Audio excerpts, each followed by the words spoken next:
I'd like to thank Sissy and Dion for the honor of being here and for everybody in the church treating my wife and I so gracefully. I'm going to say some stories, maybe some of them you know, maybe some of you don't. I wrote them down because I didn't want to miss anything. The song "I Will Always Love You" almost wasn't. It wasn't supposed to be in the movie. The first choice was going to be "What Becomes of a Broken Heart." But it had been out the year before in another movie, and we felt that it wouldn't have the impact, and so we couldn't use it. So what becomes of our broken hearts? Whitney returns home today to the place where it all began, and I urge us all inside and outside across the nation and around the world to dry our tears, suspend our sorrow, and perhaps our anger just long enough to remember the sweet miracle of Whitney. Never forgetting that Sissy and Bobby Christina sit among us. Your mother and I had a lot in common. I know many at this moment are thinking, really? She's a girl, you're a boy. You're white, she's black. We heard you like to sing, but our sister could really sing. So what am I talking about? Kevin Costner and Whitney Houston, they don't have anything in common at all. Well, you'd be wrong about that. We both grew up in the Baptist church.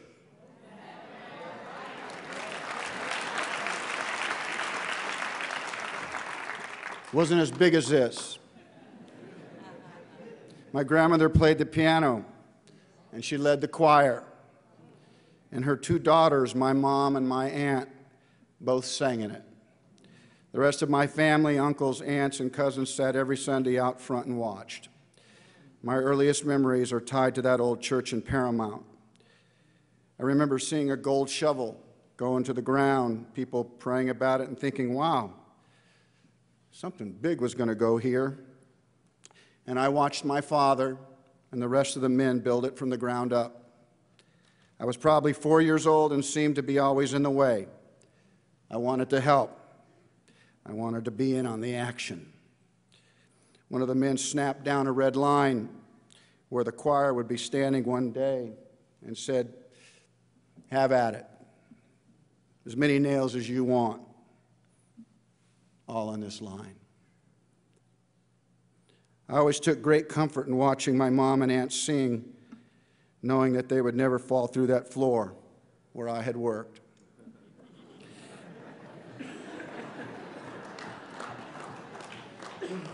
The church was the center of our social life, and Whitney and I would laugh, knowing it was also the place where you could really get into big trouble, especially when you were allowed to sit with your friends and not your parents in the big church. I remember more than once being pulled from the pew for whispering and passing notes. I don't believe my feet ever hit the floor as my father hauled me outside in front of everyone. I believed even the preacher prayed for me. Whitney's favorite story of mine was me sneaking into the church kitchen after communion. I liked the little glasses of grape juice that were left over. I liked how they felt in my hand. I couldn't have been over 6 at the time, but I would lean against the table and one by one I would knock them back. Having some imaginary conversation with someone. My father was the one who found me again and asked what I was doing. I told him I was a cowboy and that I was drinking whiskey. I don't think my feet touched the floor that day either. was easy for us to laugh. The church was what we knew. It was our private bond. I can see her in my own mind running around here as a skinny little girl, knowing everyone's business, knowing every inch of this place. I can also see her in trouble, too, trying to use that beautiful smile, trying to talk her way out of it, and Sissy not having any of it. Mostly the days at church were good ones for us, and we both remembered how our parents tried to explain God and the plan He had for our lives. And we agreed that there was this feeling, this promise that if somehow we listened carefully, God's voice would somehow come to us. I told Whitney that I always worried God was going to ask me to be a preacher. I wasn't sure how much fun ours had. Whitney told me she wasn't worried at all, and she wasn't waiting for no whisper. She told God that she was going to be like Aretha, like her famous cousin Dion, like her beautiful mother, Sissy. There can be little doubt in this room that she has joined their ranks. And as the debate heats up this century, and it surely will, about the greatest singer of the last century, as a list are drawn, it will have little meaning to me if her name is not on it.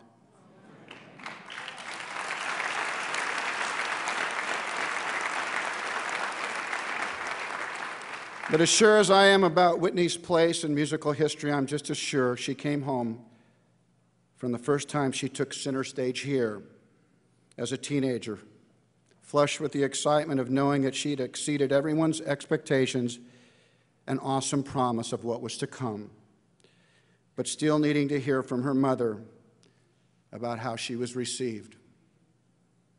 Was she good enough? Could I have done better? Did they really like me? Or were they just being polite because they were scared of you, Sissy? These are the private questions that Whitney would always have, that would always follow her. At the height of her fame as a singer, I asked her to be my co-star in a movie called The Bodyguard. I thought she was the perfect choice, but the red flags came out immediately. Maybe I should think this over a bit. I was reminded that this would be her first acting role. We could also think about another singer, was a suggestion. Maybe somebody white. Nobody ever said it out loud, but it was a fair question. It was. There would be a lot riding on this. Maybe a more experienced actress was the way to go. It was clear I really had to think about this. I told everyone that I had taken notice Whitney was black.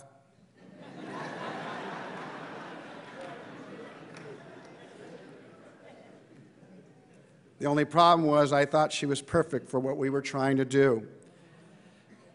There was a bit of a relief in the room when we found out that Whitney was going to be on tour and she wouldn't be available for our movie.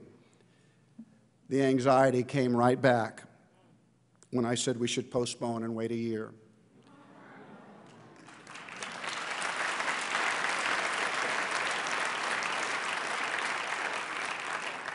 That was a lot for the studio to accept, and to their credit, they did, but not without a screen test.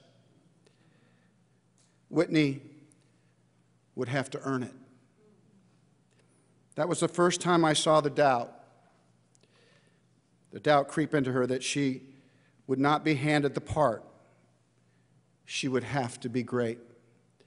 The day of the test came, and I went into her trailer after the hair and makeup people were done. Whitney was scared.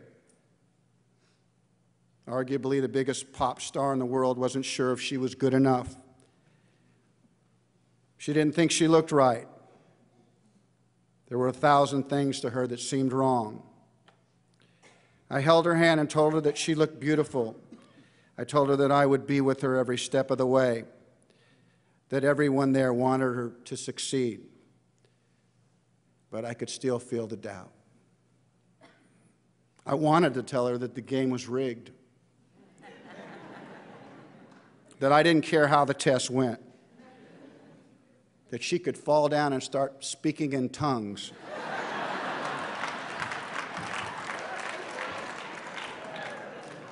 That somehow I would find a way to explain it as an extraordinary acting choice. And we could expect more to follow.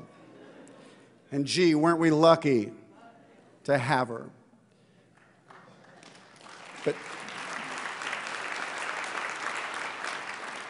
But that wouldn't have been fair. It wouldn't have been fair to Lawrence Kasdan, who'd written the screenplay 15 years earlier. It wouldn't have been fair to my partners at Warner Brothers. And it wasn't the right signal to send to Whitney. She took it all in and asked me if she could have a few minutes by herself and would meet me on the set. I was sure she was praying. After about 20 minutes later, she came out. We hadn't said 4 lines when we had to stop. The lights were turned off, and I walked Whitney off the set and back to her room. She wanted to know what was wrong. And I needed to know what she had done during those 20 minutes. She said nothing, in only a way that she could. Nothing. So I turned her around so that she could see herself in the mirror, and she gasped. All the makeup on Whitney's face was running. It was streaking down her face, and she was devastated. She didn't feel like the makeup we'd put on her was enough, so she'd wiped it off and put on the makeup that she was used to wearing in her music videos. It was much thicker, and the hot lights had melted it.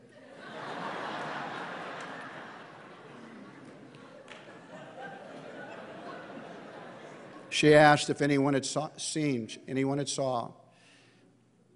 I said I didn't think so. It happened so quick.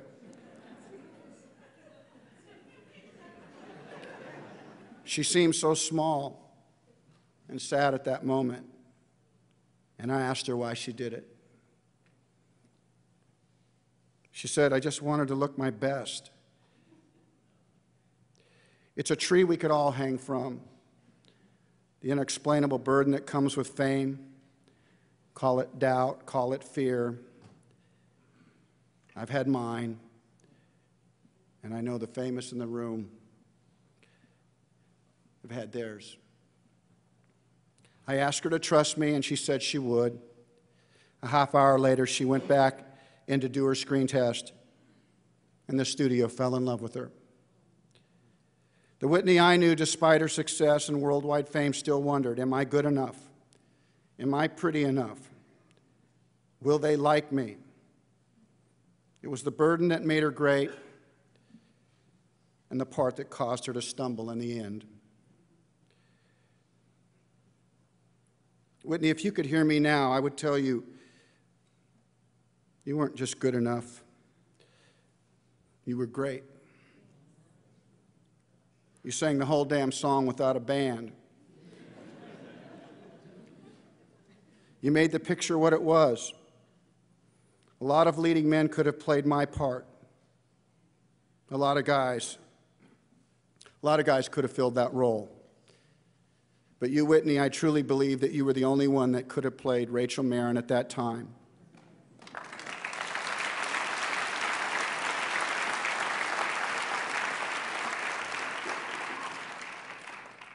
You weren't just pretty. You were as beautiful as a woman could be. And people didn't just like you, Whitney. They loved you. I was your pretend bodyguard once, not so long ago. And now you're gone. Too soon, leaving us with memories of a little girl who stepped bravely in front of this church, in front of the ones that loved you first, in front of the ones that loved you best, and loved you the longest. Then boldly you stepped into the white-hot light of the world stage. And what you did is the rarest of achievements. You set the bar so high that professional singers, your own colleagues, they don't want to sing that little country song. What would be the point? Now the only one who sing your songs are young girls like you who are dreaming of being you someday. And so to you, Bobby, Christina, and to all those young girls who are dreaming that dream, but maybe thinking they aren't good enough, I think Whitney would tell you, guard your bodies and guard the precious miracle of your own life. And then sing your hearts out, knowing that there's a lady in heaven who is making God himself wonder how he created something so perfect. So off you go, Whitney. Off you go.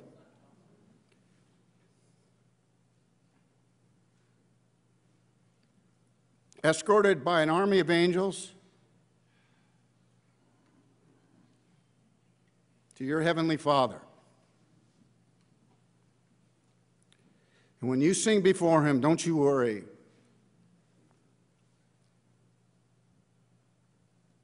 You'll be good enough.